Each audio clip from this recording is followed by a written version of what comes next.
What is up, everybody? Welcome to The Stack. I'm Alex. I'm Justin.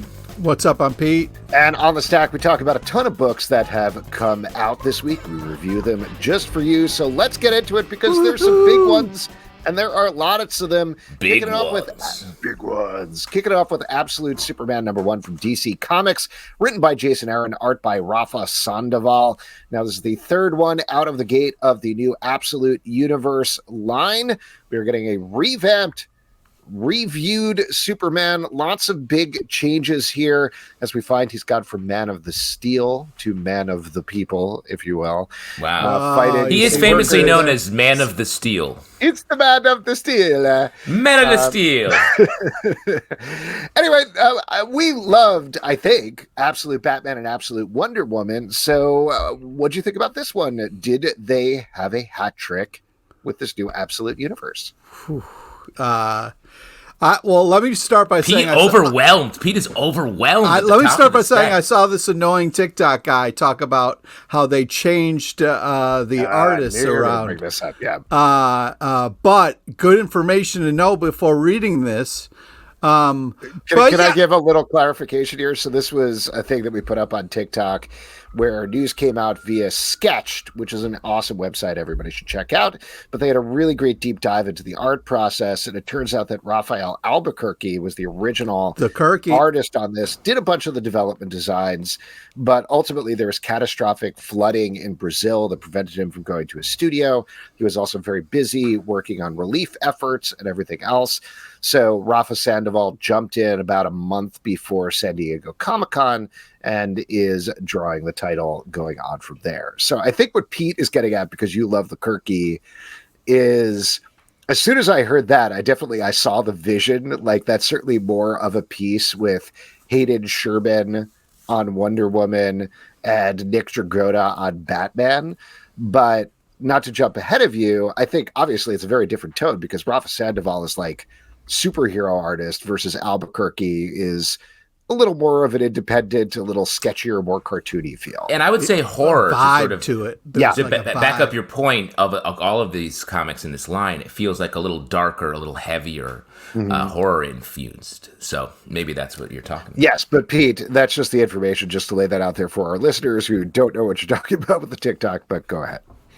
Yeah, I mean, it's always nice to have someone translate for you. You know what I mean? It really helps. Yeah, that's what I say. Whenever you look at TikTok, Pete, it's something weird's going to come out. I feel like that's true. That's true. When I get on the old TikToks here, yeah. So, kind of got the evil look to Superman here by looking at him. I mean, this is a fantastic cover, but it's darker than normal. Got some kind of eyes in the chest.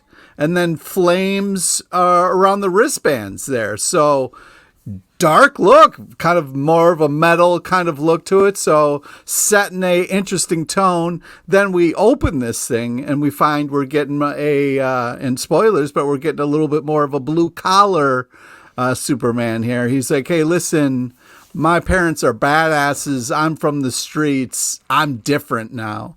Well, what did you think about his catchphrase instead of up, up, and away is now get her done, which I thought was interesting. Hey, what? Like a bold take. Get her done. Yeah. What?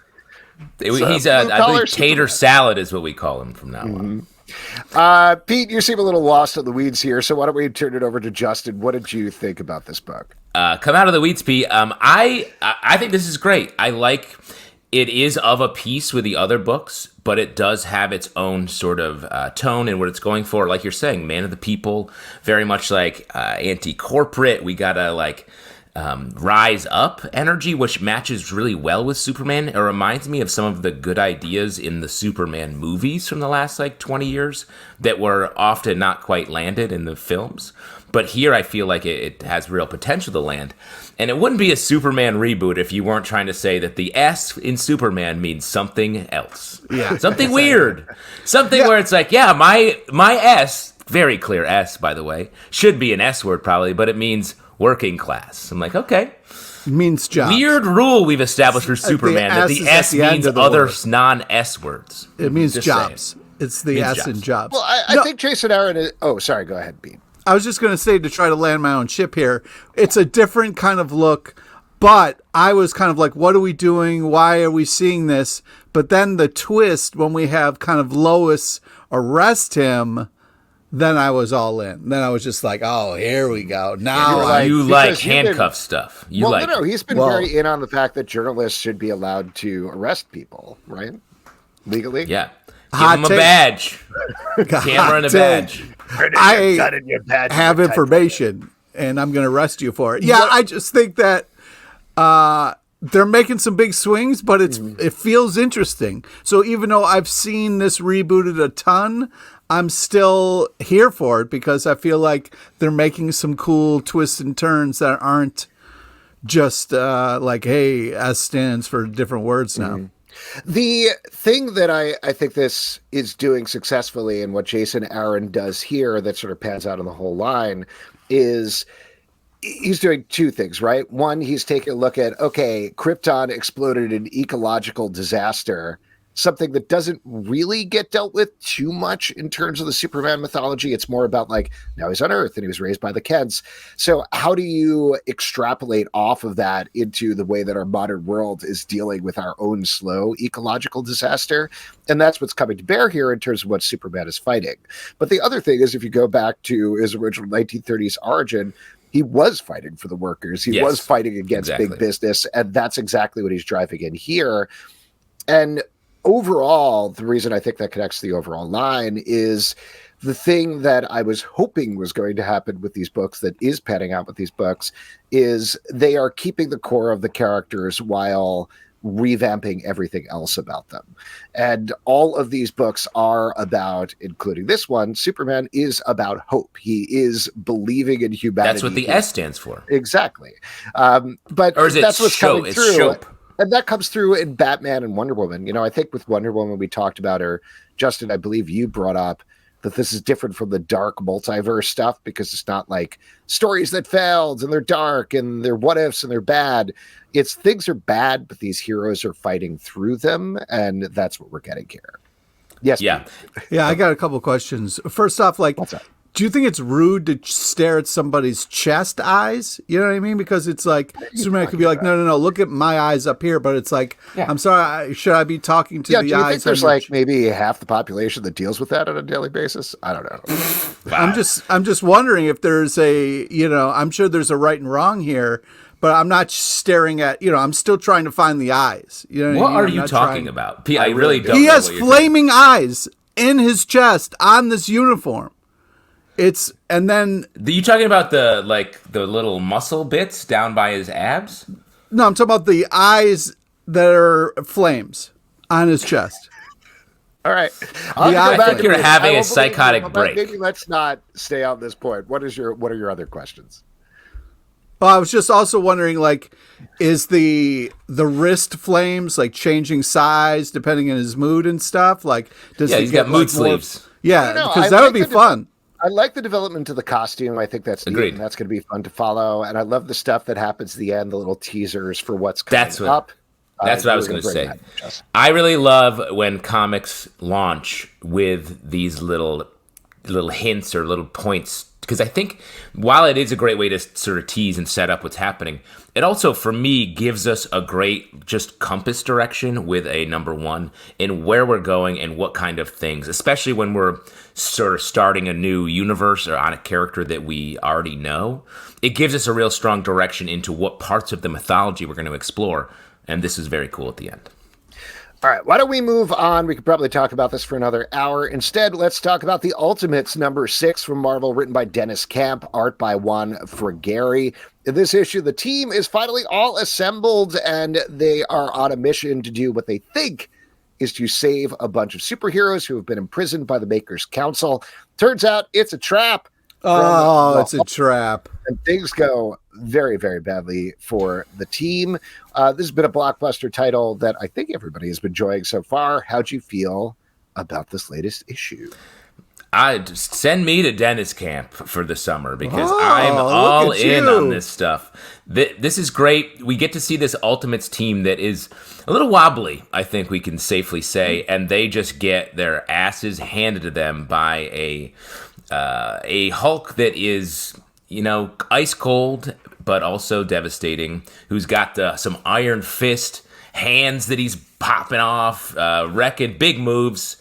A lot of supporting characters in here, tragic, and this feels like it's able to sort of be in this Ultimates story, that's this super story that's sort of hard to get our hands around, we've talked about, while also just being a great superhero comic.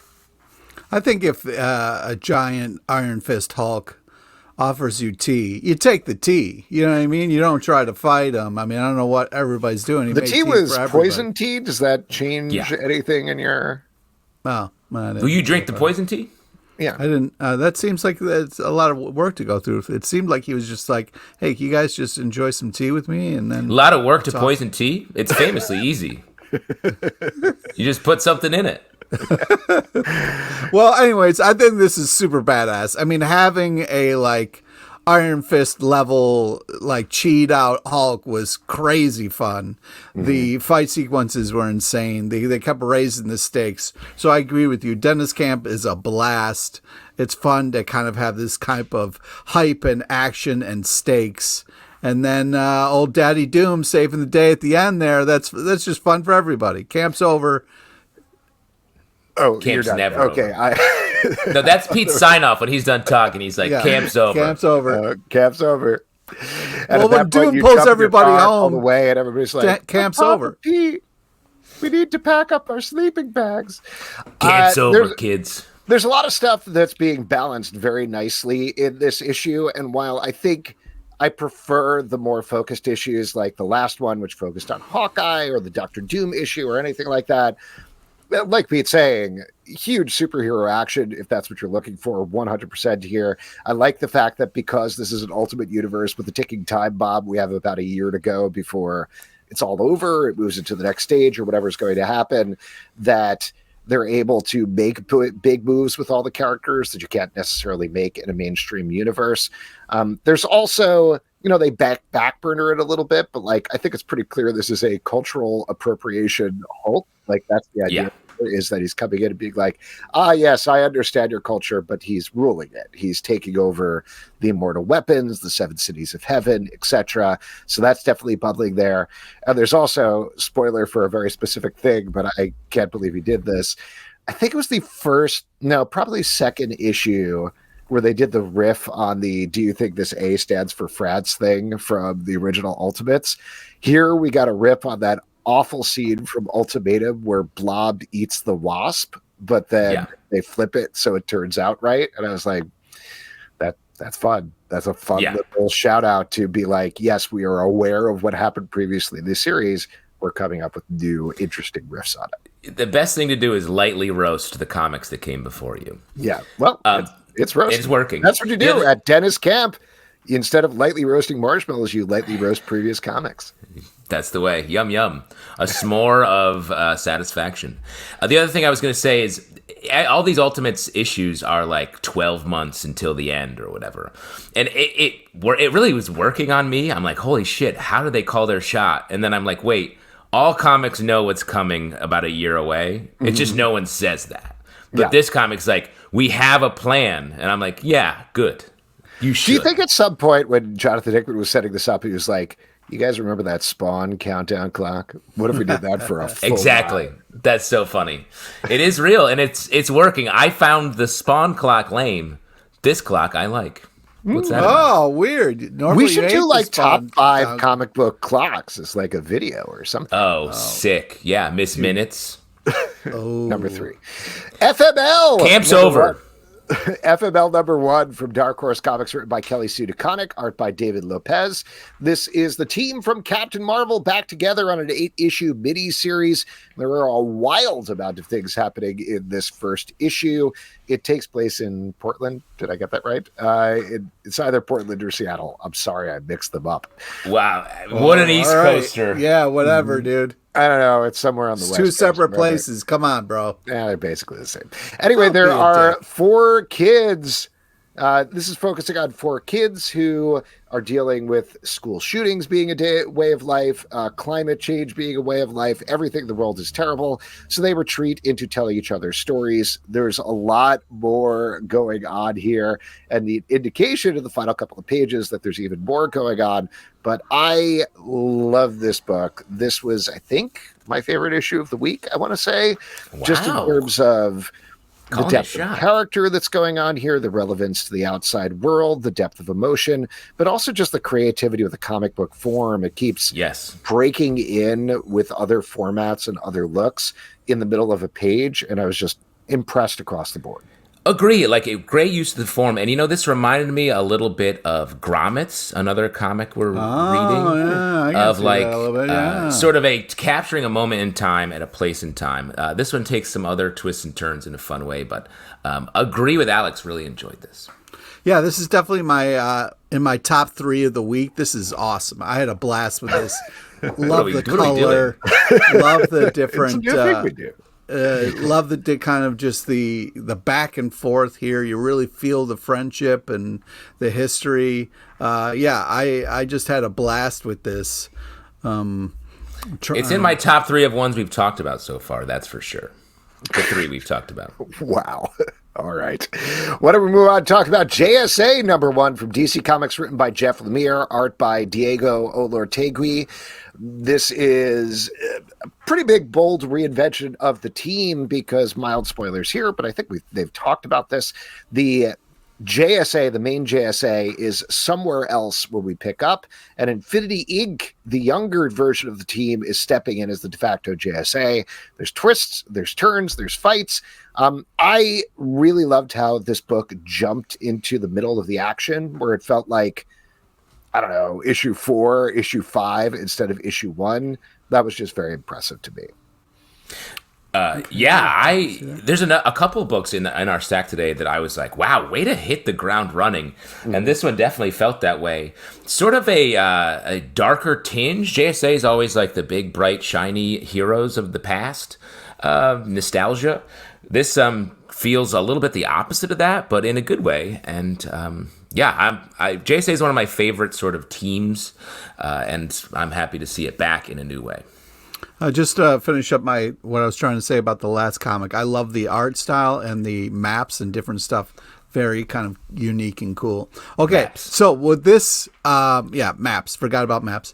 I really like the start of this. I'll back up what Pete's saying. The back matter is very fun at FML. Yes, thank you. I thought this was a great start. Liked what Alex was saying about how it started in the middle of action. We did have to sit through a couple meetings, though, where I was like, I do that enough in real life. I don't want to, JSA is cool, but I don't need to sit in on meetings. I thought the cool twist at the end was great. Fun kind of spoiler with the reveal, the evil GSA. So, yeah, I'm into it. I feel like can't wait to read the next issue. Love the art style. Is the big spoiler for you, Pete, that they're about to have a meeting that you have to sit in on? I hope I don't. Even evil meetings, I don't want to sit in on them. You know? So let me say, you're checking your email and you get a Zoom invite from Punisher. You're like, oh no, how gotta go talk to that guy? Well, I mean, if it's a Zoom invite, yeah. All right, kind of busted. Look at you! Oh, look how you're happy now. It really cheered you up. Did it happen? Pete just checked his email. I saw it happen. Pete, you're blushing. It's like you're falling in love with this idea. You got me. Good book. Next up, Aliens versus Avengers #2 from Marvel, written by Jonathan Hickman, art by Esad Ribić. In the previous issue, all the plans to stop the xenomorphs who have invaded Earth have failed, and so this issue, as we suspected, the old guy who is covered in iron armor is in fact Tony Stark, Iron Man. Oh, I know. Oh, wow. And it seems so obvious now. Decision to leave Earth, to evacuate Earth. We also get a lot of information filled in here, and I'll tell you what, this is definitely jumping into spoilers, but man, if you love Prometheus and if you love Alien Covenant, your time has come with this comic book. Yeah. This is going deep. We've seen very little xenomorph horror and lots of shaved-headed dudes being weird. So, depending on which side of the alien mythology you're in on, this book is either for you or not for you. Well, yet. What did you expect, though? Like, this is Justin. Jonathan Hickman hearing that there are engineers in another franchise being like, oh, I'm doing that. Oh, yeah, exactly. He's like, every one of his books has like shaved-headed dudes who are running shit secretly. So like, yeah, I know he's going that way. But that's not to say I'm not being critical of this, because I really like this. I like how far down the death spiral of society this story starts. You don't usually get that with an alien story, usually starting with like, hey, what's this weird egg? Oh no! So that's cool, and the aliens are definitely more of a sort of force of nature, or the bullet being shot from a gun here rather than an actual thing that you have to fight with your hands. But I like that, I guess we're seemingly splitting up our team a little bit here in a way that seems interesting. I'm curious if we're going to follow both sides of it. And the art is perfect for this book. Yes, thank you. That's where I wanted to start. I mean, this is an epic start to this. The first panel, just fantastic. Love the art, setting the tone, setting the theme. Hardly in the words on the first couple of panels, which is great. Ease us into this kind of world. I just feel like this is some cold-ass, futuristic, scary shit here.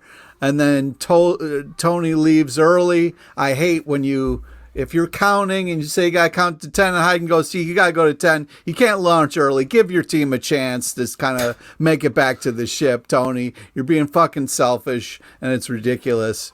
But people who cheat at counting is really bothering Pete this week. For anyone listening to our other podcast. It's a real, give Captain America a chance. And Hulk, I mean, that was just, but this is very epic, and it's really such a cool tale to be telling with these two properties. So it's really impressive what's going down.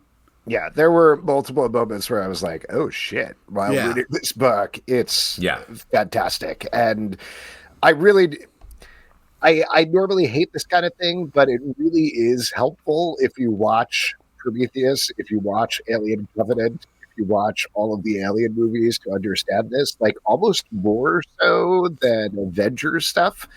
But yeah, I would almost argue you sort of have to know, right? You have to have seen Prometheus, I think, to get at least some of what's happening here. Right. Well, and the beginning of this comic is I believe, beginning of Alien Covenant as well. So, or maybe it was the middle. I honestly don't remember. But there's scenes where Jonathan Hickman is finding his own riff on it there. It's wild that this comic exists. Yeah. Living Hell, #1 from Dark Horse Comics by Caitlin Yarsky. This is Caitlin Yarsky's first creator-owned work that she is writing and drawing herself.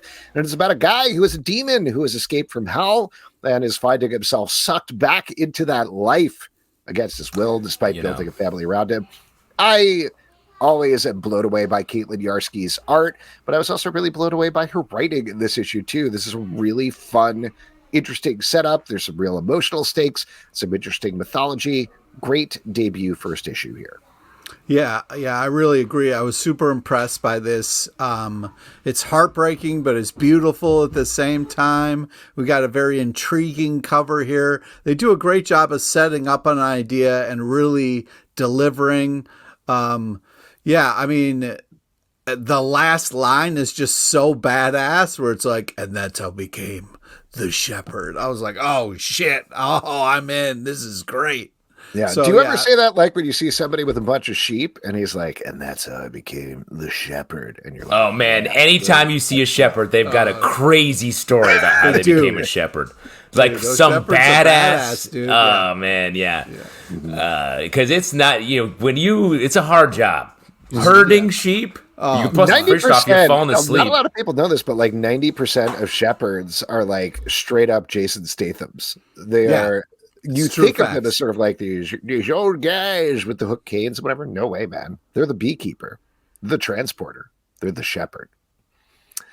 Anyway, I think we effectively talked about this comic book. I like this comic as well. Sorry, chaos is unfolding around me in my home. That's right.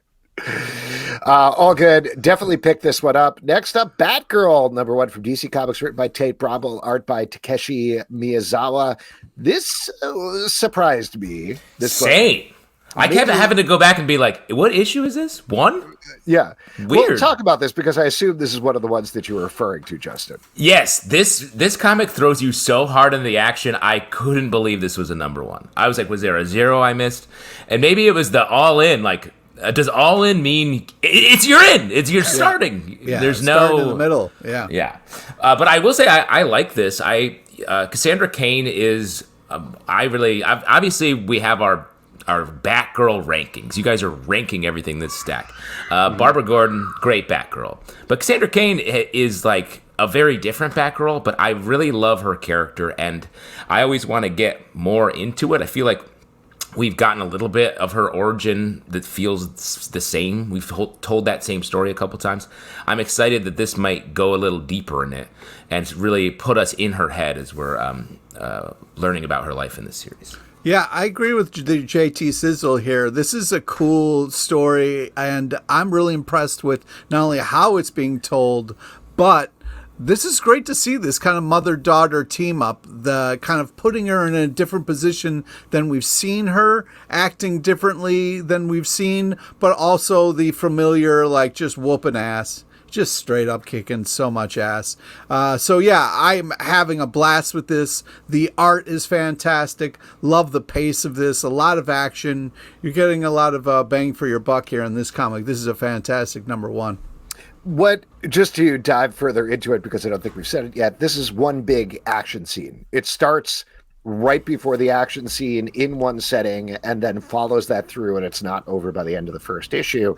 So I was very intrigued by this. I thought this was a very bold beginning for the book, but I need a better sense of what it is as a series versus a mini series, because, you know, if they sold this as like 6 issues of nonstop action and it's just one action scene after all, great, I get it.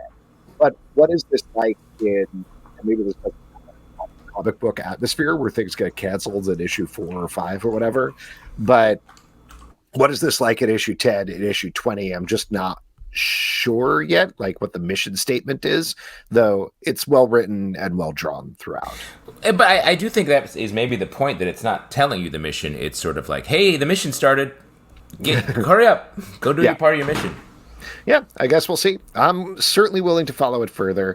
Kahhori, Reshaper of Worlds, number 1 from Marvel, by Ryan Little, Todd Harris, Arihhonni, Honni David Cutler, Kelly Lynn D'Angelo, and Jim Terry. Let's bring the character from the animated series What If from the MCU into comic book continuity, thrusting her into the 616 and teaming her up with Daredevil and Echo, and then Moon Knight, or rather Moon Knights, before sending her back to her own world, with promise of more to come. I think we were all really positive about the Kahhori episode of What If. How do you think it worked in comic book form? This was great to see. I was super, not only a fantastic cover, fantastic art, loved the style of the story, kind of like how we kind of learned something as we kind of got to spend more time with her. Felt very old school to me. I loved it. I had a blast with this. Yeah, I like this as well. The way that it felt like an old school comic. I think, Pete, you're saying, like, we dove through a couple bits of reality here. Yeah, we get a nice new take. I was like, Moon Knight, huh? Interesting that he's here. Multiples here, but I like the sort of way it was woven into Kahhori's background. It is funny to me that Moon Knight he's like, I'm mystical, and grappling hooks is also my thing. And that's what he does. He uses mystical here. And practical, man. I mean, best of both worlds. What do you have? What a combo, man. Yeah, come on. Ideal partner alert. Yeah, mystical right? and practical. Let's come on. But yeah, I want a sort of a more ongoing story, I think, here. What's something that Kahhori can actually have as her mission statement? I agree with that last part. Overall, I like this, and I'm glad they did this. I would love to see more of her in the Marvel comics, and I like the character, but the parts that I think were a little wobbly about the episode were, I'm forgetting the name of the character, but it was the one character in Skyworld who was like, wow, Kahhori, you're the best, Kahhori. You can do anything, Kahhori. We love you, Kahhori. And I was like, just let us like her while we're watching her, which we already do. Calm down a little bit. And there was a little bit of that in this issue as well, as the character's like, sure hope I'm going to see her again. What a great character. And then at the end, it's like, who knows who we might meet the next time. And I was it felt very old school that way, where they were doing the old, like, yeah, we don't think you have a memory at all. We're going to say your name a couple more times. Yeah, and again, the adventures are fun. I agree with you on the Moon Knight thing, and it makes a lot of sense to bring in Daredevil and Echo as well, but I could have dialed that part down a little bit. That's all I'm saying. It's true. But still great. The Fade, #1 for Boom Studios, written by Abria Iyengar, art by Marie Costa. This is about, I think this is like a sci-fi fantasy type world, is the best way of describing it, where there is a alternate world called the Fade that people can access, and one girl ultimately, not a huge spoiler, but ends up there. Big debut issue. What'd you guys think about this one? This was cool. My favorite thing about this was the way the blending of realities that happens in this is really, it seems easy to do that, and a lot of comics do that. I thought this comic did a great job of making it seamless and having us as the reader sort of fall into it in the same way the main character is throughout. So great use of the form, I would say. Fun art, and we don't know a ton about what's happening yet, but I'm excited to see where it is. Yeah, I mean, I kind of have all the same notes as Justin here. I loved the fact of we didn't get anything over-explained. It wasn't like, this is how traveling through time works, or this is this world. It was just the reality, and we got to see it, how they kind of used it. But yeah, I mean, fantastic cover. Love the vibe of this art. Set up this kind of magical world that we could float between in a way that really worked and made sense. And they did a good enough job of giving us enough to get us excited about more, but not giving us over-explaining anything. So I feel like this was a fantastic first issue. Can't wait to read #2. Little Batman, month 1, #1 from DC Comics, written by Morgan Evans, art by John McCall. This is spinning off the hit animated movie that was on Prime Video, picking up after that, where we get a revamped Damian Wayne hanging out with his dad, Batman, who has a beard here. So I think the three of us love that. We all have beards. Oh, so yeah. we really identify with Batman. Anyway, in this... Gotta chafe that cape and cowl. Yes. So if you missed the movie, the idea was that Batman had cleaned up all crime in Gotham, and then it comes out over one night on Christmas. There's sort of a die-hard situation, except with Damian Wayne. They beat the Joker, so crime seems to be cleaned up once again, and Damian's a little frustrated about it in this issue until... once again, there's more crime that happens. What'd you guys think about this one? Well, I mean, we got to talk a little bit. It seems like this kid is addicted to crime. And, fighting crime? Yeah. Oh. And he needs crime to feel alive. In a way, you're addicted to crime if you're fighting it. Well, I mean, but when the crime is gone and he's not okay, that's when you really worry about him unraveling. You know what I mean? And, this is just adorable fun. It's just, the art is fantastic. It's such a kind of like lighthearted, but also very specific. So it's really kind of unique and cool and super adorbs. And I mean, you know what you're getting into, and it really delivers. Agree. The art is really nice. It's such an easy to read book, lighthearted with a little bit of heart though at the end, especially following young and tiny Batmite-sized Damian Wayne, who doesn't dress as Robin but dresses as a little Batman. I maybe like this better than the movie. I generally enjoyed the movie. I thought it was fun. Full disclosure, I used to work with Morgan back in the day at MTV, and I think you guys have done comedy stuff with him, yes, right? I know Morgan. Yeah. So I like the movie. I like what they did with it, but this really hit the ground running. It feels straight up like a sequel to the movie. It's very charming. You don't really need to know anything about the movie to jump into it.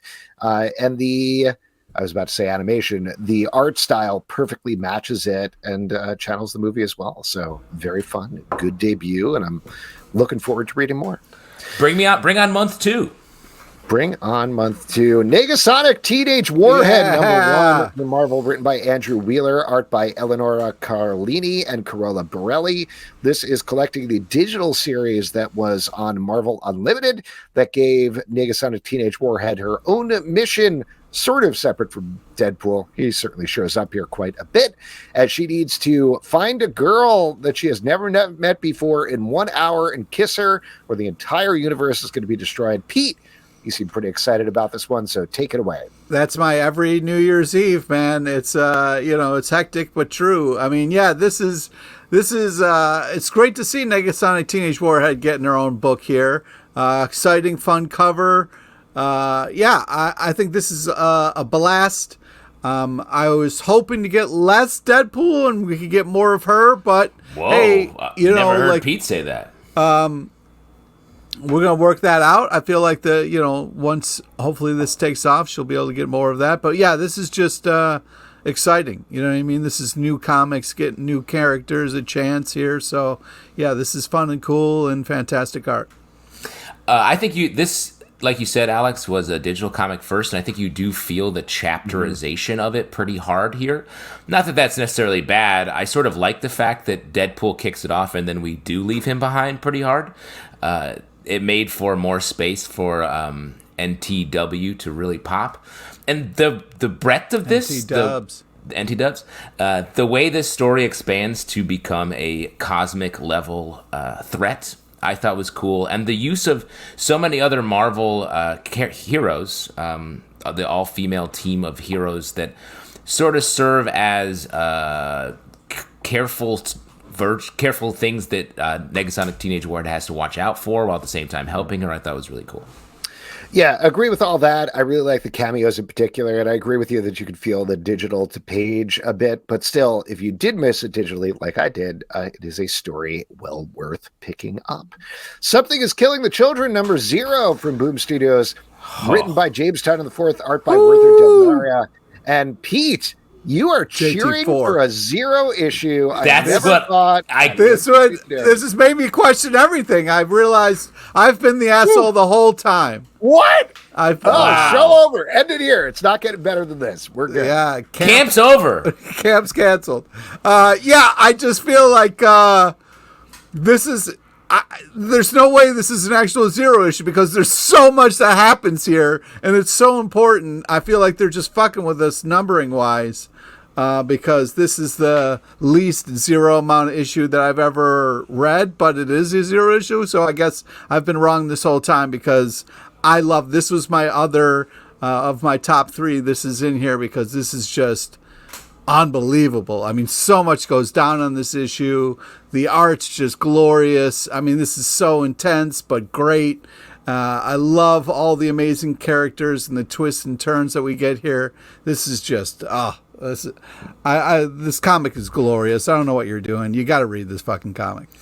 It's funny. I feel like we've been getting in the main numbering, I guess we could say, of this story standalone adventures for the last 3 or 4 issues. This one feels like it's like, oh yeah, you've been missing out on some other story. Bang! Here comes a lot of it all at once with the 0. Sort of strange that this is a 0 issue. I agree with Pete. This is at least 0 of 0 issues, maybe ever. So no wonder it was able to pierce Pete's harsh hate of our favorite round little number 0.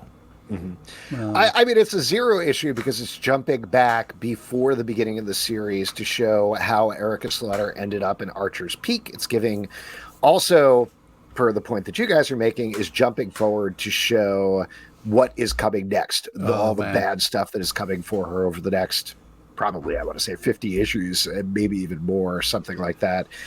So that's very exciting. This is a must pick up, and good as this title always is. Next up, another big one, Batman 154 from DC Comics, written by Chip Zdarsky, art by Carmine Di Giandomenico. In this issue, Batman is investigating a dead body, specifically the dead body of the mayor, I believe, who has been killed, and trying to figure out who did it. Is it the Riddler? Is it another weird guy who's popped up in Gotham and is rich? Well, we find out by the end of the issue, and broke Pete's heart, I'm sure. Yeah. Yeah. Yeah, I was having a great time until the twist here. And I don't know if we should spoil it, but I was booing this comic. I was like, "Fuck you, fuck you that." You boo a comic? Yeah, I'll boo a comic. I'm not scared of it. I'll do it. It doesn't matter if there's people around. I'll do it. But yeah, I was heartbroken. I didn't see it coming. I don't like this. So whatever. I'll wait for this to wash out, and then I'll wash out. What's happening, Pete? You're I booing comics. You're trying to wash it out. I'm just saying, like, all right, I'll pick it back up once you've fixed this. I mean, you're gonna read the next issue, so there is That's that. true. I will, but Yeah. I won't like it. Yeah, nice. It'll take. You're gonna let it wash out of your brain. Yeah. I think this is great. I love the way Chip Zdarsky is just approaching Batman. Oh, you like it when there's an evil Commissioner Gordon? Is that what you like? Hey, the man makes mistakes. You know, he does one here. We've been in this together for years. We've been. What? Are you talking about the three of us, or you and Commissioner Gordon? I said they've been. Oh, okay. I thought you said we've been. When you have friends like this, too. Pete, like we are, one of them is eventually going to kill someone, and one of us is going to kill someone, and the other two will have to reckon with that. Or one, if that person is the victim's probably one of us too. Let's be honest. We are a murder podcast in the making. And good luck solving that one. Put out there. Why are you like somebody's listening to this being like, well, I needed 3 assholes to murder. This guy's practically begging me for it. We should change the name of the podcast to Only Comics in the Building. How about that? Oh, that's fun. Then that's true about my house. What I was going to say is I love the way Chip Zdarsky is targeting the Batman sort of meta narrative and finding little cracks and opening them up. It's what I think so much of every writer of the last 15 years has done on Daredevil, and bringing that sensibility here where it's like, there's a way to shake this up that hasn't been done before.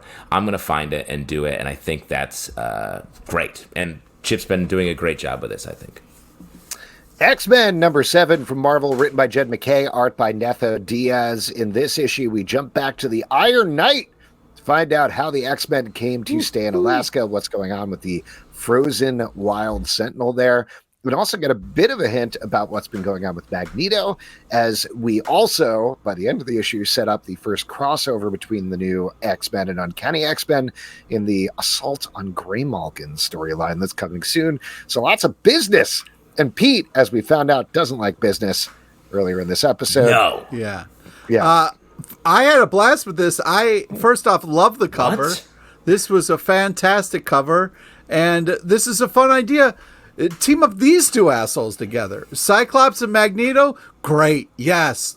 2 of you guys. Wait, is this a sarcastic review? Are you being sarcastic the whole time? Because you can't do that. You can't just be sarcastic. What are you talking about? I think putting 2 assholes together cancels each other out. It's great. They can just bitch about their lives and you don't know what a leader is. I loved it. I thought it was great and fun. And yeah, have them complaining and then go take down a Sentinel together. I thought this was great. I had a blast. So your ideal movie isn't Crazy Cop and regular cop get teamed up. It's 2 crazy cops get teamed up, and they are just annoying the whole time. You want to see an all Mel Gibson Lethal Weapon?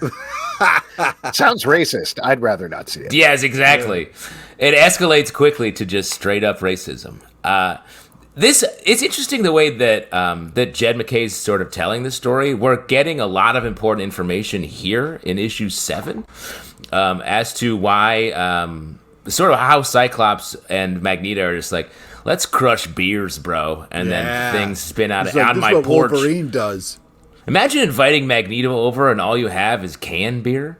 Mm-hmm. Come on, man, Scott, set glass up bottles. He could stab you with that stuff. I continue to be all right with this. I like Netho Diaz's art. I like his designs for the characters. There's, as usual, Jed MacKay knows what he's doing when he's writing a comic book, so there's interesting character dynamics here. But I continue to be relatively uninterested in the central mysteries of the book, revealing that the Iron Knight, or what happened with that Wild Sentinel. Well, we beat it pretty easily. Is not much of an answer there. I agree with you there. The book does feel a little wobbly, and since it's such a big relaunch, it seems strange that it's like a little uncertain of where it's going. Yeah. But the more information we get, the more I do like it. So I'm hoping we'll continue on that path. The book really is focusing on Edie a lot, and we don't really know why yet. So that's interesting. I also like the idea that the way the Krakoan regeneration stuff is having a cost. There's a cost to what they did that here we see with Magneto. That's an interesting take. Teenage Mutant Ninja Turtles Nightwatcher, number 3 from IDW, written by Judy Ba, art by Pharaoh Pei. Jennika is the new vigilante on the streets. We don't really refer to the fact that she is wearing a sentient suit of armor in this issue. Weird. Necessarily. Yes. Positive weird. Positive weird. Well, we got the backstory last issue on that, and I was like, huh. Yeah, and then we don't deal with it at all this issue. Instead, we focus on a mutant who she is trying to save from a hate mob. Really well done issue of this, but given the revelation of issue 2, I'm curious why we're not jumping more into the magic armor part. Well, you get there. We'll get there. You know what I mean? Right. Come on, man. I disagree with that. I think it's like, no, we told that story. No more explanation needed. Wow. It's just magic armor, bro. Wow. That she's wearing that has its own personality and stuff? Okay. You think they're going to go back and be like... If you were wearing a person to this podcast, that becomes the main question that I have going forward every podcast. My beard is a symbiote. This is a Venom Great. situation. You've explained it. I have no further questions. See? No, I would keep asking about it. I'd keep asking about it. Mine's all the an time. anti-venom. It kind of is a little... It's a That's why yours is so white, right? Yeah. Nice. Gotcha. Mine's Scream. Ooh, yeah. Oh, good. Oh, let's start. Let's go around and keep naming symbiotes. How far can we get? I got Carnage left in the chamber, and then I'm out. Yeah, I thought this was fun. I liked how we're kind of dealing with the mutant issue a little bit here, so that was cool. Also, I thought it had a nice deep ending. I like when the TMNT, talks about bigger issues. It's like, don't lose yourself. You know what I mean? You got to try to be true with who you are. That's really nice. And what a great message to leave this review of this issue on, Pete. But I would also say Jennika's maybe my favorite turtle. But you're not going to let me do that. No, I'm not done talking. Sorry, I have to let my beard have equal time. Jennika's my favorite turtle. Hell yeah, dude. That's fun. Yeah, I thought you were going to be mad about that. No, dude, she's great. She's as long as you're liking turtles. Into her character. It's really good stuff. Yeah. Let's move on, though. Talk about Birds of Prey, number 15 from DC Comics, written by Kelly Thompson, art by Sami Basri. We've got another Cassandra Cain-focused book as she has infiltrated a secret organization. Birds of Prey quite move in to save her. We are following some bad stuff going down in her location while the rest of the Birds of Prey hang back and interact. Great issue of this comic. I really like the art. What did you guys? Yeah, I agree. This was just continues to be such a blast. Badass cover, fantastic issue. Love the last page. Very excited about what's next. Just amazing art, amazing story. This continues to deliver on such a great level. Yes, please, more. Thank you. This book is in my top 1 of 1 in the stack for my reviews of this week. I really love this book. The art is great. There's, sort of subtle differences in each arc, I feel like, in the way the art is moving. And it's fun. It's a great team book. It's a great superhero title. The characters are really well thought out. I think we're in a Kelly Thompson renaissance right now. Hell yeah. Cool. Venom War number 4 from I agree with you, by the way. That was a weird way of responding. Yeah, I thought you sounded mad. No, I love Kelly Thompson. She's awesome. Venom War number 4 from Marvel, written by Al Ewing, art by Ivan Coelho. In this issue, if you love Goop, boy, is there a lot of Goop going on. If you love Eddie Brock, there's at least 3 Eddie Brocks in this issue alongside Dylan Brock. This is too much, man. What? Wow. Too it's much interesting. Goop? Do you feel like you can watch the Venom movie in theaters and just dive right into this issue? That was exactly what I was going to bring up. Is like, whoa, Not that a lot of people saw Venom 3 and were like, I got to check out the comics, because most people saw Venom 3 and were like, what else is going on with my day? I guess I have a colonoscopy. That sounds better. But wow. Venom, imagining trying to be like, hey, real quick, check out Venom War #4. And even myself, a comic book reader, understanding what's going on, when Carnage is like, do you want to take all blood, the Necro Spear? I'm like, this is cool, but also what is happening here? Yeah, it's crazy that the Venom movie's happening at the same time this is happening. Two things that are named the same make no sense in wildly different ways, or are doing weird things in very different directions, these two projects. But I will say there is a lot going on here, but it's done in a fun way. Like the Necrospear line you just quoted, Alex, which I know you're going to be quoting for the rest of the year, probably. Time, for sure. Best line of the year. It's done in like a fun, almost like campy way. A word that I think people overuse, but this has like comic book camp going on. And we were just naming symbiotes, which is a hard or very easy game show that I think we should pitch. Because simultaneously, it's hard to remember them all. But also, if you name any noun, there's probably a symbiote named that. Oh, boy. Take it easy with all that. Yeah, this is just like the cover. It's a giant Venom-type battle. I mean, the anti-Venom gets some fun Zen moments in here, but this is insane. It's goop all over the goop in place. But it's also a fun kind of insanity, so there's a lightness to it that is kind of cool. Plus the Venom horse at the end. I mean, if you're not having goopy fun by then, I don't know what to tell you. The Venom horse one-pagers are fantastic. Yeah. I love every single one of those. A lot of people want regular horses to just be covered in goop. So get ready for a goopy Kentucky Derby, I'll tell you that much. Duck and Cover #3 from Dark Horse Comics, written by Scott Snyder, art by Raphael Albuquerque. This is the final issue of this title, at least for now, which found a bunch of kids surviving an alien attack by hiding under their desks. And now they're first hiding out and then fighting back against the aliens. Great end to the series. Super fun. Yeah. Versus Absolute Superman, like we talked about. I'm glad that Raphael Albuquerque was able to draw this title because his art is phenomenal here. Really good stuff. And I have a very dumb comment. If you're a big fan of American Vampires, you're going to love this book. And that's dumb because it's the same team. But I really do think that this has a similar type of storytelling. It has a similar vibe. It's really, if you're not already picking this up as a fan of Scott and Raphael's earlier work, this is definitely something to read. It's a great story. This really brought home all the action and nostalgia at the same time. It really bothers me that you set that up by saying dumb and then said something smart afterwards. It really makes me mad. Gotcha. You got to keep No. it I dumb. mean, he's just saying it's dumb because it's like, if you like pizza, you know what you might also like is other pizza. Yeah. Yes, exactly. Yeah.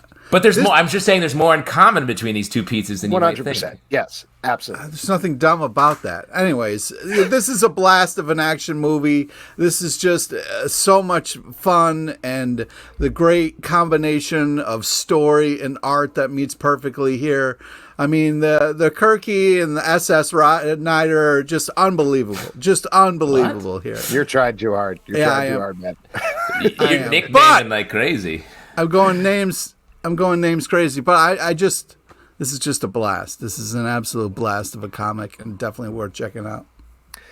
Next up, curious to hear what Pete thinks about this one. Green Arrow 2024 Annual #1 from DC Comics, written by Joshua Williamson, art by Sean Isaacs and Amin K. Nahulpin. This is bringing to a close Joshua Williamson's run on the title as Old Man Green Arrow bonds with his extended group of grandchildren and other hangers on to tell a lost story from throughout his history. I thought this was great. I thought this was a really good issue that really embraced the full history of Green Arrow. It's a fun story. It turned out very nicely at the end and ends with a sweet little note. I agree with you. I like this. I feel like Green Arrow's been just constantly reinventing himself in the comic for the last couple of years. So this was a great sort of bookend to that. I think I'm ready for Green Arrow to do something different now. I think we've examined it. I also think it's funny that he has a team of people who all have the same weapon. Just like, all right, let's get him.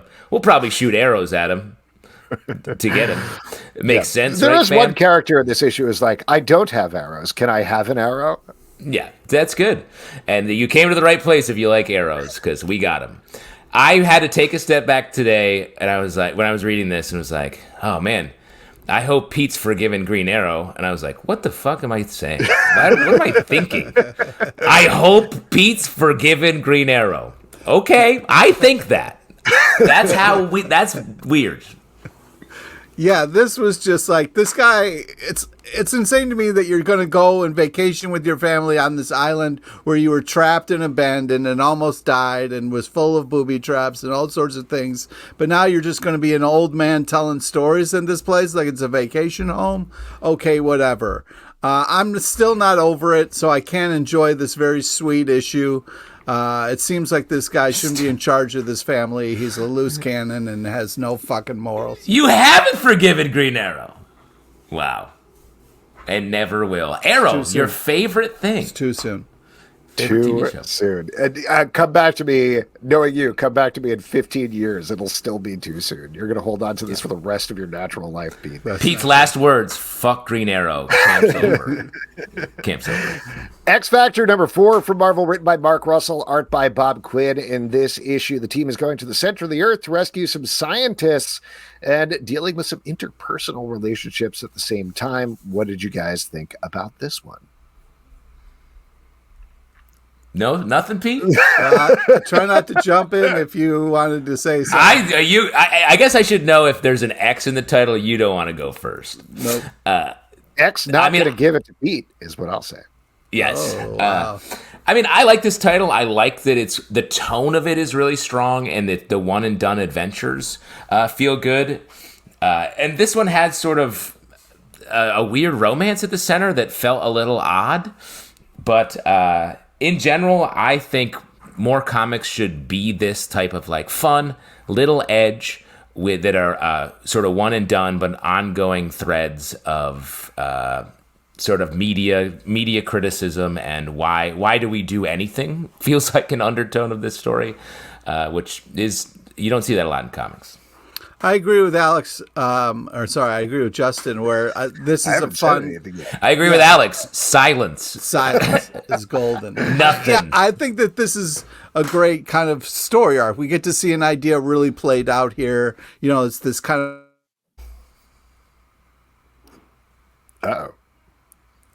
Oh, wow. No, silence. Wow, he really paid off that silence call. Yeah, he did by freezing up his camera. I'll jump in then and say that generally speaking, I don't know. I'm having a hard time holding on to this title, honestly. Yeah, I hear you. I like this team. I like Mark Russell. I like Bob Quinn, but I'm not quite sure what it is yet. It's not leaning too hard on the satirical bent. It's not leaning too hard on the emotional team dynamics bent. It's sort of straddling it right now, and I wanted to choose a lane and go for it. And I know certainly, like, I love Mark Russell's more satirical stuff, so I want it to go in that direction, but I don't want to force it. I guess we'll see.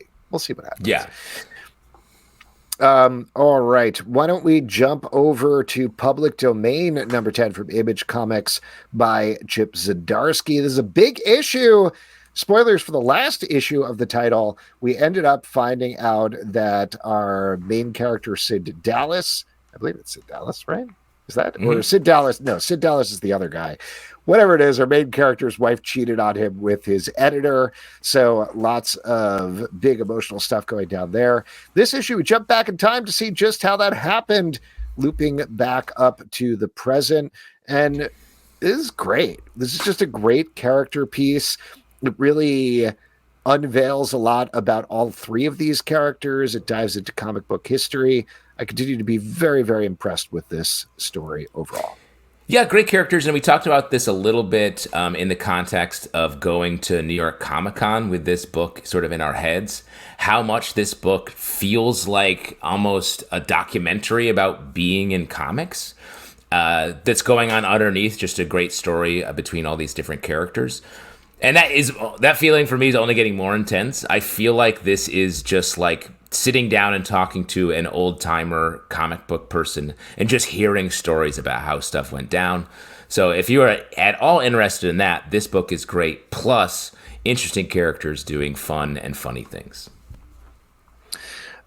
Cool. Why don't we jump forward, talk about Plastic Man No More, #3 from DC Comics, written by Christopher Cantwell, art by Alex Lins.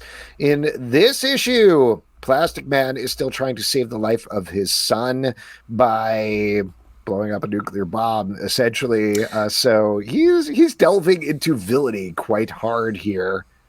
What do you think about this one? Well, just on that, like in this story, he's gooping.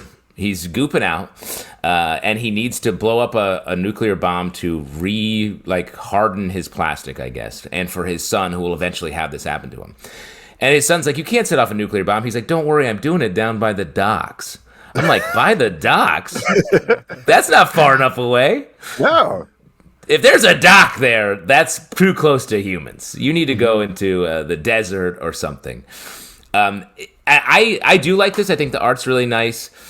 The most interesting part to me is, I guess, two parts. Watching Plastic Man sort of become a villain. He started as a villain, as we sort of set up in the first two issues, and just sort of fall back into that, I think is a nice arc that we don't see a lot in stories, in comics, that I think will get, hopefully, a redemption in the next couple issues or next issue.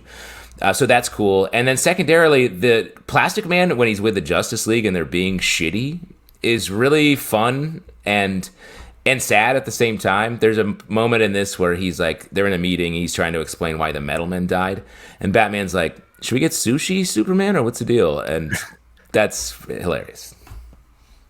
And heartbreaking. Yeah, I feel like there's this kind of weird dark tone to this that rubs me the wrong way, but artistically this is really cool and impressive. I like what's happening. I like the Detective Chimp stuff. But yeah, it's growing on me. The more this ticks on, the more it's growing on me. Because you're saying Plastic Man needs to be fun all the time. I'm not trying to label Plastic Man. You know what I mean? He can be what he wants to be, but I don't like the darker, weirder. You know what I mean? I don't want to be worried about Plastic Man. You know what I mean? So you do want him to be fun all the time? Nope. Just to be clear. Nope. No, that's not what I said. You just don't want to worry about him, don't want to think about him doing anything that's not fun. Because you're like the Justice League. I mean, that's positive. That's a positive thing you ended on there. Why don't we talk about... You're like the Justice League, Pete. Let's talk about a team that I always refer to as the Justice League of Marvel, the Avengers, #20. Oh, interesting. Yeah, I've never heard that before. Ever pointed that out before. They're different, though, Alex. They're different. I don't think so. It's the same thing. It's interchangeable. Art by Fareed Karami. How dare you. In fact, this is very different because we are following the solo adventure of Black Panther as he goes into the whatchamacallit that is in the thingy that the Avengers are living in. Alex, are you talking about the Impossible City and how they took down the Ashen Combine? Yeah. Is that what you're trying to say, Alex? Yeah, I am. But what did he go into again? The Meridius Temporal? Yes, he's fighting Meridius. Yeah. Alex, it's obvious with these names. They spell it out for you and everything.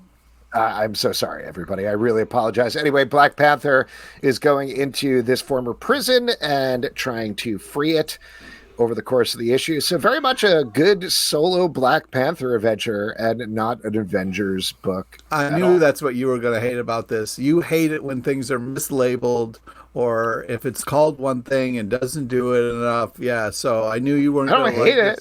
I don't hate it. It seems like it's bothering you.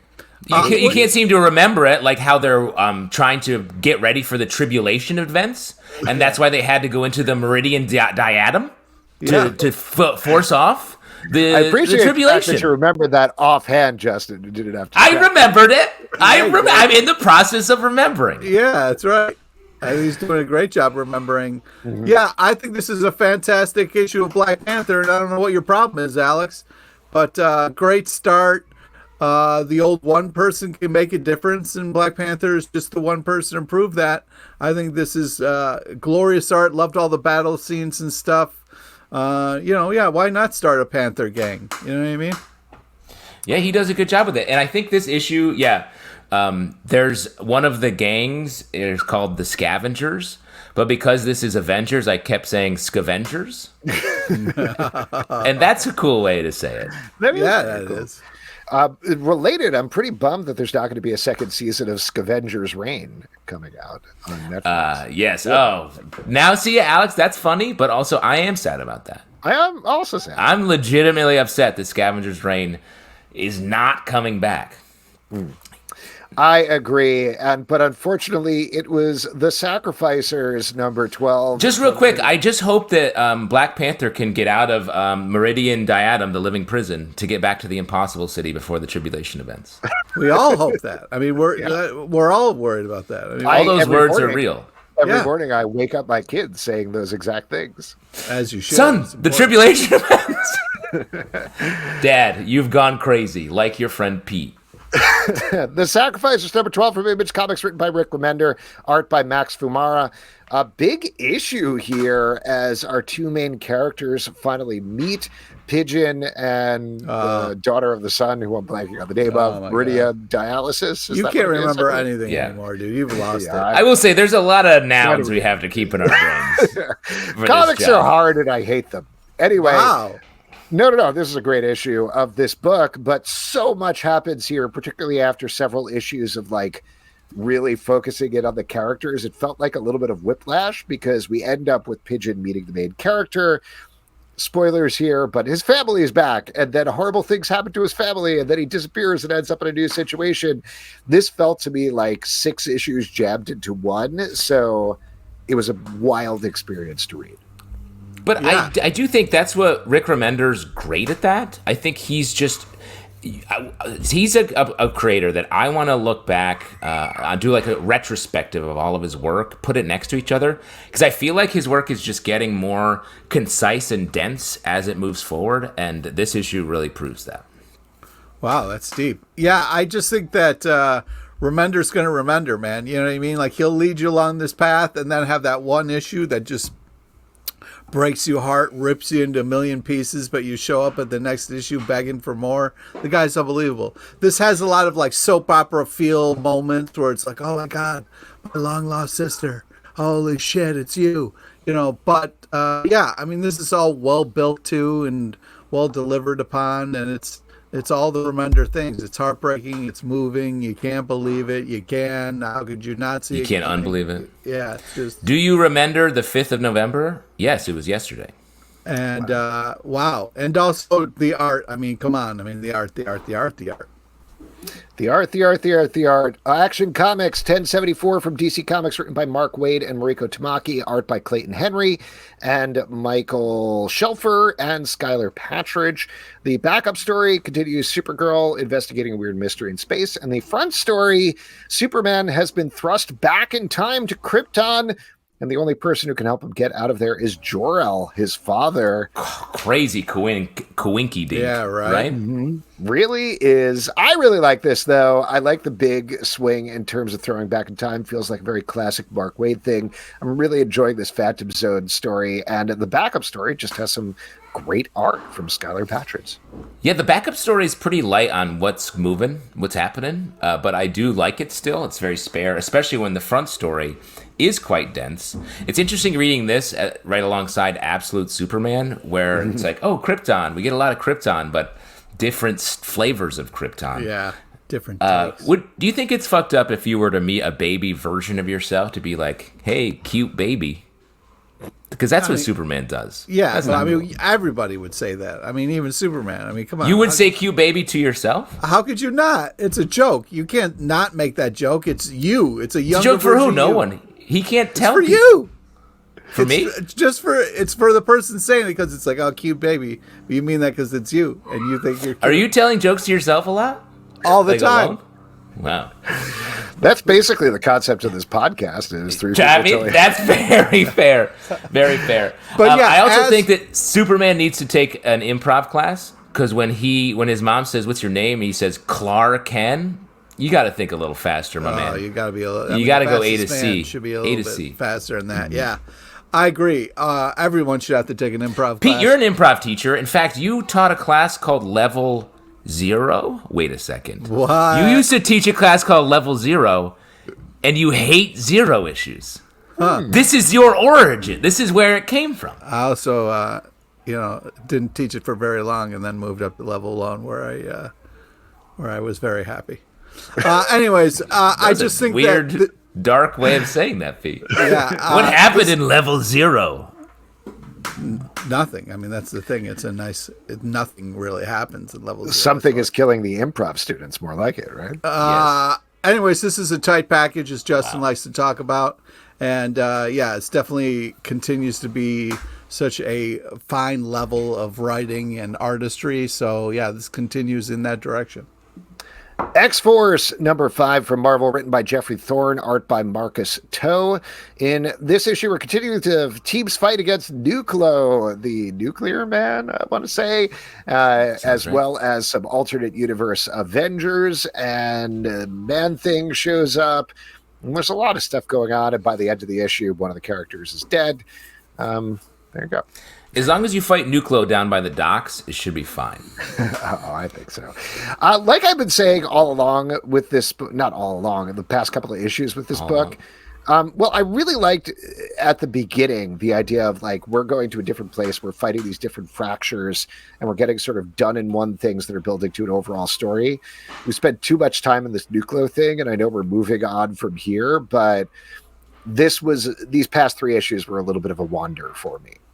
It's a little bit, again, like we've said about a couple other issues, it feels a little scattered or hard to hold on to what's happening in this. And even Forge is like, everyone's like, what's happening, Forge? And he's like, I don't really know, but we got to close this portal or whatever. And so that's a little strange. But the sacrifice that is made in this, I thought was really emotionally done and upsetting. Yeah, agreed. It was a big sacrifice. It was very emotional. And I like the, at the end, spoilers, the fuck you, Forge. I thought that was a nice moment. But yeah, this felt like a real classic-ish here where you have the, hey, it's going to be a big battle. Oh, wait, we should talk. Oh, Phoenix shows up and says, okay, let's do things differently.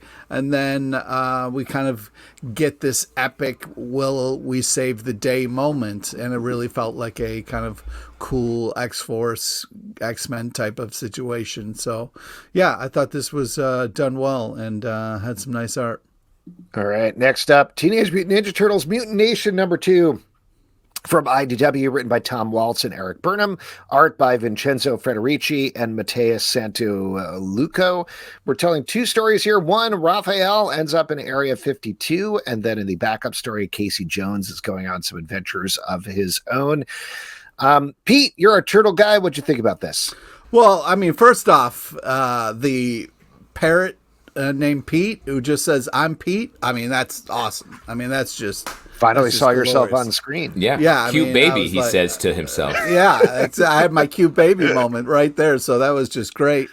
Yeah, this is fun. This is a lot of cool stuff. We get Jenica stuff in here, which is great. Some great Rocksteady Bebop stuff.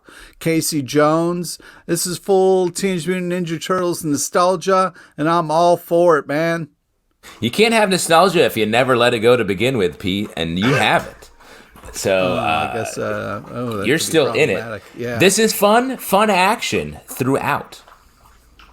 Great. Casey Jones' superpower is just like working at a Dick's. Yeah, but you guys liked Pete the Parrot, though, right? I mean, come on. I love Pete the Parrot. That was very fun. My issue with this is the same as the last one, where like they have this clarity of focus in the main Teenage Mutant Ninja Turtles title. I would love if Raphael was not in this. Like, I want the focus of the main 4 brothers to be in the TMNT title. Here, love the idea of seeing what's going on elsewhere in the Mutant Nation, per the title of the book, but I don't want the main TMNT in it. That's all. Weird. Interesting. Well, you got to sell those 4 guys, or sell the their money in the bag. People are here for the Turtles, bro. Yeah. I'm just here for the Turtles. Poison Ivy, number 27 from DC Comics, written by G. Willow Wilson, art by Marcio Takara. In this issue, Ivy has been implicated in a deed she did not do, a series of bombings by a new ecological terrorist group. And meanwhile, while she's trying to investigate that and find out who is framing her, Janet from HR Janet makes some big moves in this issue. I love this book. This is dark. It's weird. It's interesting. Great stuff. Yeah, man, I completely agree. G. Willow Wilson is killing this, and the art's just glorious. I love all the twists and turns. Love the kind of, spoiler, but the angry fan club at the end, and then the kiss. Woohoo! Yeah, this is just awesome on many levels, and continues to be so. Killer kiss is what I say. Oh, yeah. This is fantastic. We've loved 26 issues of this pretty exclusively. Never a bad thing to say. And I'm going to go ahead and put that stamp on number 27. That's impressive. That's a hell of a run. Great run. Blood Hunters, number 4 from Marvel, written by Eric Schultz. Ooh, the blood hunt continues. Yeah, never-ending blood hunt. Art by Robert Gill and Chris Campana. In this issue, the Blood Hunter team is trying to save Dagger from not the Ashen Combine. What is this group called? Alex. Come on, Alex. Are you still caught in Meridian Diadem when you don't understand what's your deal? that we're worried about the Blood Coven here, Alex? Yeah. The Blood Coven. Yeah, of course. It's almost right on the cover there.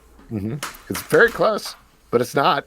Nope. What'd you guys think? Do you have any thoughts about this comic book you want to share? Oh, I thought you were going to continue once you knew the name of the coven. Oh, okay. My brain is full of remembering names, so I don't have anything to say. Yeah, this continues to be a blast. It was a little sad that as soon as Spider-Man leaves, that was the kind of the one thing keeping it all together. But, they got to save Dazzler, so great cast, great action. I'm still enjoying the hell out of this. Dagger. I made that mistake a couple of issues back. It's Dagger, not Dazzler. Yeah, but I think of you when I see anything close to Dazzler. So. Oh my God! Thank you so much. Wow, that's so beautiful.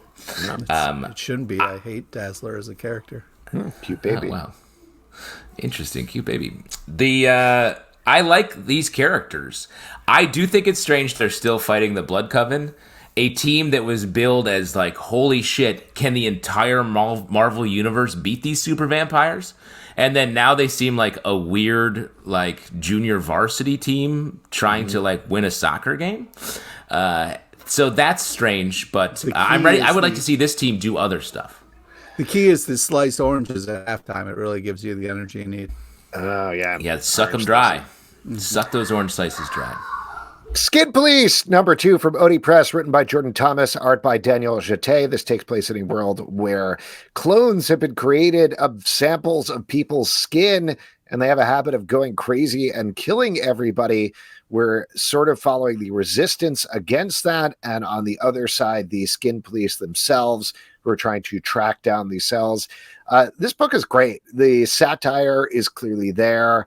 The art is excellent. I'm really intrigued by both sides of this conflict. This gets better issue by issue, by which, I mean, it was really good in the first issue, and now it's even better in the second issue. Wow, what a take. Yeah, great. Keeps improving no matter how many issues we get. Number 2. Skin Police, that's my grandmother trying to find out if I have a tattoo. So that's why boy.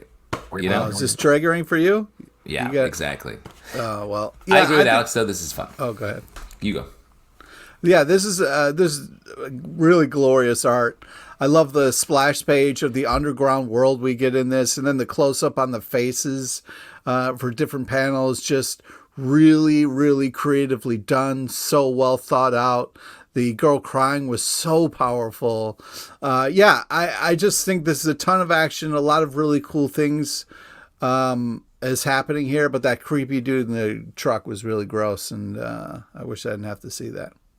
There you go. Shazam, number 17 from DC Comics, written by Josie Campbell, art by Dan McDade. Freddy, that's what his name is.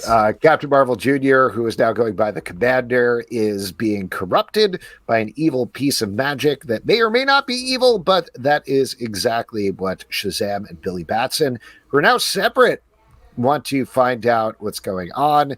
Meanwhile, Mary Marvel is doing some stuff on her own. I continue to really like this title. It's a lot of fun. It's intriguing. And Josie Campbell knows how to handle these characters very well. It's very, just a subtle sidebar, a slight tangent. Freddie Freeman, the name of this character we're talking about, was also the superstar from the Dodgers who basically won the World Series. Too soon, dude. It's too soon. Isn't that crazy? Was that his name? His name is Freddie Freeman. He hit a home run in every game. Is that true, Pete? Yeah. Do you think he cheated using Shazam powers? He screamed Shazam. He sucked for so long, and all of a sudden he showed up, and it was all of a sudden just Shazamming the crap out of it. It was when I found out his name was Freddie Freeman. I'm not a big baseball fan. I watched that first game when he smashed in the game-winning, maybe almost grand slam, and everyone was like, "Wow, Freddie Freeman!" I was like, "What'd you say? Did I fall into a dimension that I shouldn't have?" Anyway, this book is still fun. Yeah, Alex said all the right things about this. Oh, thanks, Pete. Appreciate it. Guilt Frame, number 3 from Dark Horse Comics, written by Matt Kindt and Margie Kravkin, art by Matt Kindt. This is the final issue of this mystery series by mother-son team of Kindts, and I thought this was fantastic. If you missed this, go back, pick up the individual issues. Great mystery. I did not see the end coming at all, and I do not want to spoil it for you, but one of my favorite twists I've read in a comic book in a really, really long time. The art is great, as always, with Matt Kindt, but this was an absolute delight. Of all those crime stories built around furniture, this one's the best. Yeah, man. Creepy as hell cover. This was such a cool murder mystery feel to it. Love the crazy twists and turns. It set up such a cool tone for this tale. The tension, this is just the cool splash pages.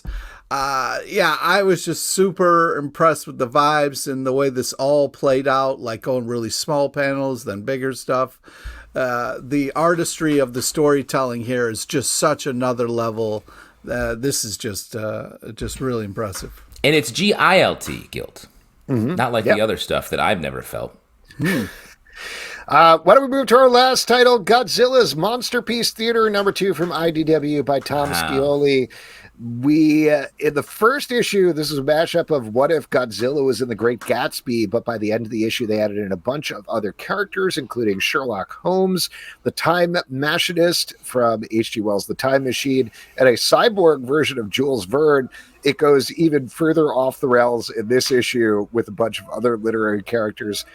Man, I love this comic book. It's absolutely insane, but also like good Godzilla action at the same time, and also somehow doesn't ignore the plot ideas of The Great Gatsby. I don't know how they're doing it, but I'm having a blast reading this book. Yeah, agreed. The art's really nice, very 4-color funny style art. Excellent. And it's sort of like this title, the first issue, is like a fun joke, but it's like, but if you just kept hearing the joke, if the joke just had to keep going, and it was, rather than like a one-liner, it was like, no, now I'm an hour into the same joke. That's what this is, and it still managed to be funny. Yeah, I agree. It's super impressive what they're pulling off here. This is more than just a one-trick pony. This is a well-executed idea that keeps growing, and it's such a cool artistic use of Godzilla in different ways, and calling stuff back and tying stuff in. So, yeah, super impressive what's happening here. This is just a blast and continues to be a ton of fun. I totally agree, and I also agree that we need to stop counting the amount of tricks that ponies are doing. Come on. They're more what year is it? You know what I mean? Come on. I didn't see most ponies I encounter are no-trick ponies. They don't do anything. What? I met a 5-trick pony once. Too many tricks, man. Too many tricks. What are the tricks? Can you name the list of tricks? Well, probably Moonwalk was probably one of them, right? Yeah, Moonwalk. Great, a lot of ponies. Yeah, probably doing the Cabbage Patch. Ponies love doing the Cabbage Patch. It wasn't all dance moves, I want to specify, but so far Pete is right on the money. Okay. Anyway, speaking of money, if you want to support this podcast, patreon.com/comic book club. Also, we do a live show every Tuesday night at 7 p.m. to Facebook and YouTube. Come hang out. We would love to chat with you about comic books. Apple, Spotify, Android, or the app of your choice to subscribe, listen, and follow the show at Comic Book Live on Twitter/X, Comic Book Club Live on TikTok and Instagram, comicbookclublive.com. For this podcast and many more, until next time, we'll see you at the Comic Book Club. Camp's over.